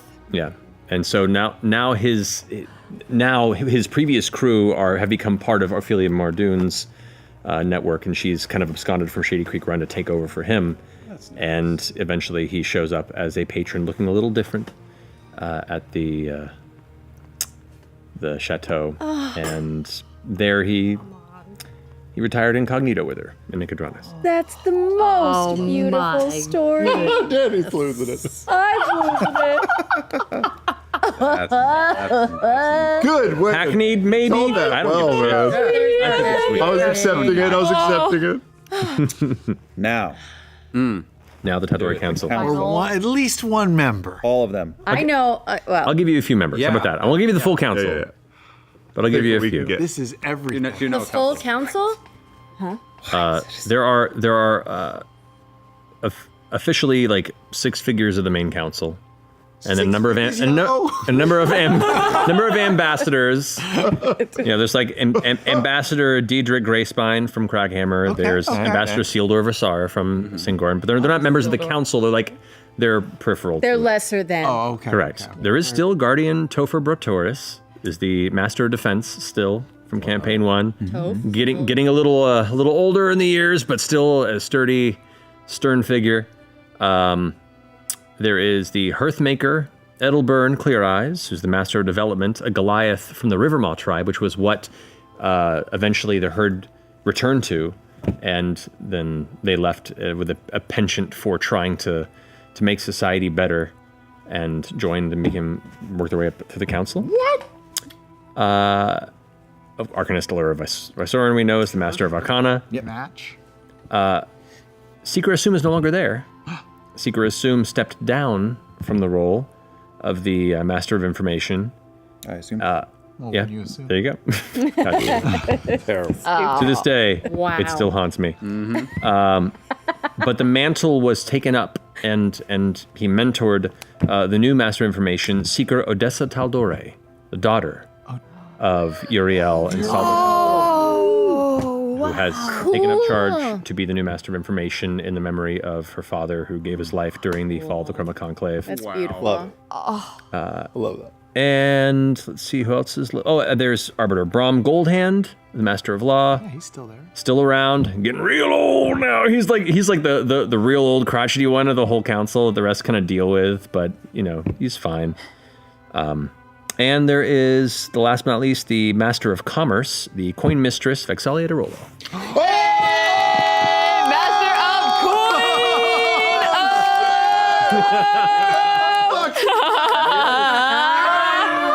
More titles. Oh yeah. God damn it. I don't need this, Matt. Do you know what you've done? So happy. DuckTales theme song. She's swimming in gold. Life is like a hurricane. Wow. Oh, shit. 30 years later, they're still both fucking in their gold coin bin. Yep. People. Yeah, Damn. She glowed up. we know too much. Yeah. Man. The kids are fun, though. Oh, the kids are really fun. Anyway. Well, I guess that's it, you guys. Another campaign come to a close. Man, Oh, wow. that's how it ends. Not with a bang, Yeah. but a terrible impression. Not like this. Not like this. Boy, but we really are. Yeah. Let's come back and do some one shots sometime. Go to Darktoe. Yeah. Yeah. Things will be happy to see you once he's Honestly, blanking. I'm totally down for revisiting some of the Mighty Nine maybe down the road. Like maybe a ways into campaign 3. Maybe take a short arc or something and revisit these characters a few years down the line. I think there's a lot of fun things to come back to that aren't like major unresolved plot threads, just like fun future things maybe we can touch on. Yeah, we did like a summer trip to Dolan's Closet with VM. I feel like a summer trip back to Rumble Cusp and maybe a Darktoe. Was it the Beauregard? What was it called? The Beauregard. Beauregard. That's The fucking Beauregard. The fucking Beauregard. Yeah. Yeah, I imagine like after, Bo does like 10, 15 years for the Cobalt Soul, her and Yasha are like, we're so tired, let's just retire. And then like Bo just ends up selling timeshares on Rumble. Oh my god. Okay, but wait. What if, like all of the Mighty Nine eventually just retires Retire on on Rumblecust? Rumblecust? love this for them. Yeah. That's kind of great. It's great. Caleb love could it. take the time to put in a circle on the island. Teleportation circle. We can just like run the fucking resort. Yes. Yes. Yeah. Thing. Live music Do we on want Friday to run nights. it or just like have someone? I want to. Jeez. They own the resort. How about that? Thank you. All That- right. I can get behind. Founders. They founded an LLC and it's managed by Oh my god. Nope. I hate this. I hate this now. This is a mistake. All of this was a mistake. Nowhere else. Yes, Fort Yep. Registry. It's fine. Down. And on that note, Trash it. Garbage. And on that note, on that note, check in with your local real estate agent. Look at the timeshares. And that's all the time we have for today. Thank you so much for joining us. Don't forget to love each other. And is it Thursday yet? Love you guys.